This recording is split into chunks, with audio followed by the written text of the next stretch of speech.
मरते हैं उठते हैं झुकते नहीं, ऐ मेरे वतन तेरे ये लाल बिकते नहीं। अस्सलाम वालेकुम नाज़रीन, प्रोग्राम पंजाबी रंग ਦੇ ਨਾਲ ਮੈਂ ਹਾਂ ਅਨਮ ਭੱਟੀ ਤੇ ਤੁਸੀਂ ਵੇਖ ਰਹੇ ਹੋ ਸਾਹੀਵਾਲ ਰੰਗ। ਨਾਜ਼ਰੀਨ, ਅੱਜ ਮੈਂ ਮੌਜੂਦ ਹਾਂ ਸਾਹੀਵਾਲ ਦੇ ਮੇਨ ਬਾਜ਼ਾਰ 'ਚ। ਜਿੱਦਾਂ ਕਿ ਆਪਾਂ ਸਾਰੇ ਜਾਣਦੇ ਗਏ ਹਾਂ ਕਿ 14 ਅਗਸਤ ਅਨ ਕਰੀਬ ਹੈ ਵਾ ਤੇ 14 ਅਗਸਤ ਦੀਆਂ ਤਿਆਰੀਆਂ ਅਰੂਜ ਤੇ ਹੈ ਵਾ ਤੇ ਲੋਕ 14 ਅਗਸਤ ਦੀਆਂ ਤਿਆਰੀਆਂ 'ਚ ਮਸ਼ਗੂਲ ਆ। ਆਓ ਇਹਨਾਂ ਕੋਲ ਕੁਝ 14 ਅਗਸਤ ਦੇ ਹਵਾਲੇ ਨਾਲ ਸਵਾਲਾਤ ਕਰਨੇ ਆ। ਤੁਸੀਂ ਮੇਰੇ ਨਾਲ ਰਹੋ ਜੇ ਦੇਖਦੇ ਰਹੋ ਜੇ ਸਾਹੀਵਾਲ ਰੰਗ। अस्सलाम वालेकुम। वालेकुम अस्सलाम। ਕੀ ਹਾਲ ਆ? ਅੱਲਾਹ ਦਾ ਸ਼ੁਕਰ, ਤੁਸੀਂ ਸੁਣਾਓ। ਇੱਥੇ ਕੀ ਖਰੀਦਣ ਆਏ ਹੋ ਤੁਸੀਂ? ਬੇਟੀ ਦੇ ਲਈ 14 ਅਗਸਤ ਦਾ ਸਮਾਨ। ਹਰ ਸਾਲ 14 ਅਗਸਤ ਨੂੰ ਯੌਮ ਆਜ਼ਾਦੀ ਮਨਾਇਆ ਜਾਂਦਾ ਭਰਪੂਰ ਤਰੀਕੇ ਨਾਲ।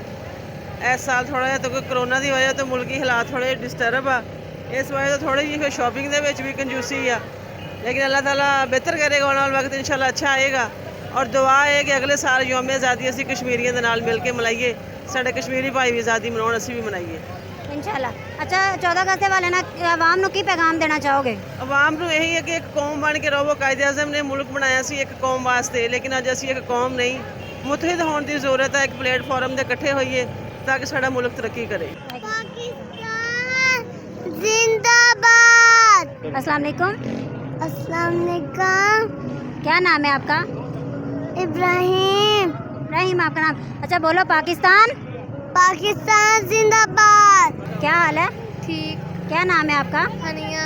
अच्छा, तो आप हर साल 14 अगस्त मनाती हो? हाँ जी। कैसा लग रहा है 14 अगस्त? कल है 14 अगस्त, तो आप मनाने में कैसे हो? अच्छे ही हैं अच्छा, मज़ा आएगा? जी। खुश हो?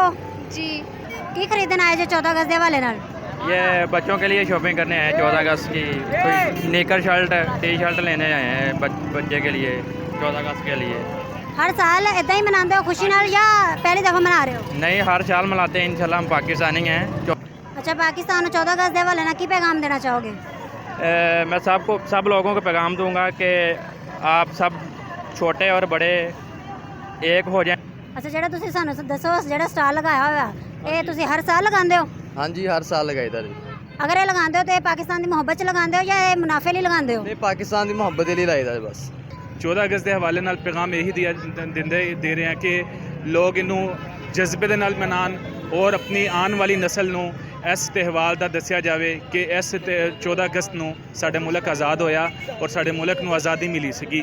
ਆਪਣੀ ਆਉਣ ਵਾਲੀ ਨਸਲ ਨੂੰ ਦੱਸਿਆ ਜਾਵੇ। ਜੀ, ਸਾਨੂੰ ਇਹ ਦੱਸੋ ਕਿ ਆਹ ਚੀਜ਼ਾਂ ਦਾ ਜਿਹੜਾ ਸਟਾਲ ਲਗਾਇਆ ਦੋ ਰੰਗ 'ਚ ਲਗਾਇਆ ਤੁਸੀਂ, ਸਾਲ ਬਾਅਦ ਮਸਲਨ ਸਾਲ ਬਾਅਦ ਲਗਾਉਂਦੇ ਹੋ, ਤੁਹਾਨੂੰ ਇਹਨਾਂ 'ਚ ਕੀ ਮੁਨਾਫਾ ਹੁੰਦਾ ਵਾ? ਨਹੀਂ, ਮੁਨਾਫਾ ਤਾਂ ਕੋਈ ਐਡਾ ਜ਼ਿਆਦਾ ਨਹੀਂ ਹੈਗਾ, ਲੇਕਿਨ ਇੱਕ ਖੁਸ਼ੀ ਦਾ ਇਜ਼ਹਾਰ ਕਰਦੇ ਹਾਂ, ਵਤਨ ਦੇ ਨਾਲ ਮੁਹੱਬਤ ਦਾ ਇਜ਼ਹਾਰ, ਜਾਂ ਮਤਲਬ ਕਿ ਇੱਕ ਲਗਾਓ ਇੱਕ ਹੈਗਾ ਸਾਡਾ। ਅੱਛਾ, ਤੁਹਾਡੀਆਂ ਚੀਜ਼ਾਂ ਵਿਕਦੀਆਂ ਵਾ ਜਾਂ ਨਹੀਂ? ਹਾਂਜੀ, ਚੀਜ਼ਾਂ ਵਿਕਦੀਆਂ ਵਾ ਜਾਂ ਨਹੀਂ, ਜਾਂ ਇੱਥੇ ਲੋਕ ਆਉਂਦੇ ਆ ਚੀਜ਼ਾਂ ਤਾਂ ਵਿਕਦੀਆਂ ਨੂੰ, ਲੇਕਿਨ ਇਹ ਕੁਝ ਰਹਿ ਜਾਂਦੀਆਂ, ਕੁਝ ਵਿਕ ਜਾਂਦੀਆਂ, ਇਦਾਂ ਹੀ ਹੈ ਨਾ, ਥੋੜੀ ਥੋੜੀ ਕਰਕੇ ਉਹ ਅੱਲਾਹ ਤਾਲਾ ਕੋਈ ਨਾ ਕੋਈ ਉਹਦੇ 'ਚ ਪਾ ਦਿੰਦਾ ਬਰਕਤ। ਲੇਕਿਨ ਮਾਕੂਲ ਪ੍ਰੋਫਿਟ ਲੈ ਕੇ ਜੋ ਹੈ ਨਾ ਅਸੀਂ ਸੇਲ ਕਰ ਦਿੰਦੇ ਹਾਂ। 14 ਅਗਸਤ ਦੇ ਵਾਲੇ ਨਾਲ ਕੀ ਆਵਾਮ ਨੂੰ ਪੈਗਾਮ ਦੇਣਾ ਚਾਹੋਗੇ? 14 ਅਗਸਤ ਦੇ ਹਵਾਲੇ ਨਾਲ ਇਹੀ ਪੈਗਾਮ ਦੇਣਾ ਚਾਹੁੰਦੇ ਕਿ ਮਤਲਬ ਕਿ ਇਹ ਸਾਲ ਬਾਅਦ ਇੱਕ ਦਿਨ ਆਉਂਦਾ, ਇਹਨੂੰ ਖੁਸ਼ੀ ਨਾਲ ਮਨਾਉਣਾ ਚਾਹੀਦਾ ਹੈ ਹਰ ਇੱਕ ਨੂੰ। ਜਿਸ ਤਰ੍ਹਾਂ ਆਪਣਾ ਈਦ ਦੇ ਹੁੰਦੇ ਨੇ ਤਿਉਹਾਰ, ਇੱਦਾਂ ਹੀ ਇਹਨੂੰ ਵੀ ਮਨਾਉਣਾ ਚਾਹੀਦਾ। ਖੁਸੂਸਨ आवाम ਨੂੰ मैं पैगाम देना चाहना है कि जिन्ने भी मुसलमान भरा ने आपस में मुहब्बत पैदा करन, अपने आपस में भाईचारा पैदा करन, और जिन्ने भी लोग बेईमान तबका ਉਹਨਾਂ ਨੂੰ ਅੱਲਾਹ ਤੋਂ ਮਾਫੀ ਮੰਗਣੀ ਚਾਹੀਦੀ ਹੈ, ਖੁਦਾ ਰਸੂਲ ਤੋਂ ਮਾਫੀ ਮੰਗਣੀ ਚਾਹੀਦੀ ਹੈ। ਅੱਛਾ, ਸਾਨੂੰ ਇਹ ਦੱਸੋ ਕਿ ਤੁਸੀਂ ਹਰ ਦਫਾ ਇਹ ਸਟਾਲ ਲਗਾਉਂਦੇ ਹੋ? ਅੱਡਾ ਵੱਡਾ ਮਾਸ਼ਾਅੱਲਾ ਤੁਹਾਡਾ ਸਟਾਲ ਹੈ, ਬਹੁਤ ਪਿਆਰੀਆਂ ਚੀਜ਼ਾਂ ਹੈ ਵਾ। ਹਰ ਸਾਲ ਇਦਾਂ ਲਗਾਉਂਦੇ ਹੋ ਜਾਂ ਇਸ ਦਫਾ ਲਗਾ ਰਹੇ ਹੋ? नहीं हर साल मैं मतलब 24 साल तो काम कर रहे हैं अल्हम्दुलिल्लाह। अच्छा, 24 साल ਤੋਂ इसी में 5 साल हो गए मुझे, वैसे मैं 24 साल से काम कर रहा हूँ।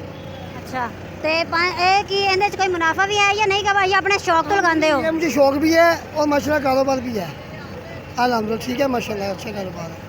अस्सलाम वालेकुम। ਵਾਲੇਕੁਮ ਸਲਾਮ। ਕੀ ਨਾਮ ਹੈ ਤੁਹਾਡਾ? ਹਸਨਤੁਲਾ। ਅੱਛਾ ਹਸਨ, ਸਾਨੂੰ ਇਹ ਦੱਸੋ ਕਿ ਤੁਸੀਂ ਇੱਥੇ ਕੀ ਖਰੀਦਣ ਆਏ ਹੋ 14 ਅਗਸਤ ਦੇ ਵਾਲੇ ਨਾਲ? ਤੇ ਮਾਸ਼ਾਅੱਲਾ ਸ਼ਰਟਾਂ ਖਰੀਦਣ ਆਏ ਆ ਆਪਣੇ ਤੇ ਕੱਲ 14 ਅਗਸਤ ਮਨਾਉਣੀ ਹੈ ਤੇ ਅਸੀਂ ਇੱਕ ਹੋਰ ਟਿਕਟੋਕ ਸਟਾਰ ਹੈਗੇ ਆ ਤੇ ਅਸੀਂ ਇਨਸ਼ਾਅੱਲਾ ਕੱਲ ਅੱਛੀ ਵੀਡੀਓ ਬਣਾਵਾਂਗੇ ਆਪਣੇ ਮੁਲਕ ਦੇ ਬਾਰੇ ਤੇ ਸਾਰਿਆਂ ਨੂੰ ਦੱਸਾਂਗੇ ਤੇ ਆਪਣਾ ਮੁਲਕ ਕਿੱਦਾਂ ਦਾ ਹੈਗਾ। 14 ਅਗਸਤ ਦੇ ਹਵਾਲੇ ਨਾਲ ਆਵਾਮ ਨੂੰ ਕੀ ਪੈਗਾਮ ਦੇਣਾ ਚਾਹੋਗੇ? ਮੈਂ ਤਾਂ ਇਹੀ ਪੈਗਾਮ ਦੇਣਾ ਚਾਹੁੰਦਾ ਕਿ ਪਾਕਿਸਤਾਨ ਜ਼ਿੰਦਾਬਾਦ। ਜੀ ਨਾਜ਼ਰੀਨ, ਜਿੱਦਾਂ ਕਿ ਤੁਸੀਂ ਦੇਖ ਰਹੇ ਹੋ ਕਿ ਅਸੀਂ ਸਾਹੀਵਾਲ ਸ਼ਹਿਰ 'ਚ ਮੌਜੂਦ ਹਾਂ ਤੇ ਇੱਥੇ ਇੰਨੀ ਰਾਤ ਹੋਣ ਦੇ ਬਾਵਜੂਦ ਵੀ ਆਵਾਮ ਆਪਣੀ ਜ਼ਰੂਰੀਅਤ ਦੀ ਚੀਜ਼ਾਂ ਖਰੀਦ ਰਹੀ ਆ। 14 ਅਗਸਤ ਨੂੰ ਲੈ ਕੇ ਆਵਾਮ ਦੇ ਦਿਲ 'ਚ ਕਿੰਨਾ ਜਜ਼ਬਾ ਵਾ, 14 ਅਗਸਤ ਨੂੰ ਮਨਾਉਣ ਦੀ ਕਿੰਨੀ ਖੁਸ਼ੀ ਹੈ ਵਾ। ਇੱਦਾਂ ਦੀਆਂ ਅੱਛੀਆਂ ਹੋਰ ਵੀਡੀਓ ਲੈ ਕੇ ਤੁਹਾਡੀ ਖਿਦਮਤ 'ਚ ਹਾਜ਼ਰ ਹੁੰਦੀ ਰਵਾਂਗੀ। ਮੈਨੂੰ ਦਿਓ ਇਜਾਜ਼ਤ, ਅੱਲਾਹ ਹਾਫਿਜ਼। है जवान जीत है तेरा निशान, है जवान मंजिल है आसमां, है जवान जोश तेरी पहचान। साहिवाल रंग की वीडियोस देखने के लिए हमारा चैनल सब्सक्राइब कीजिए और बेल के आइकन पर क्लिक कीजिए ताकि आप हमारी तमाम आने वाली वीडियोस से बाखबर रह सकें।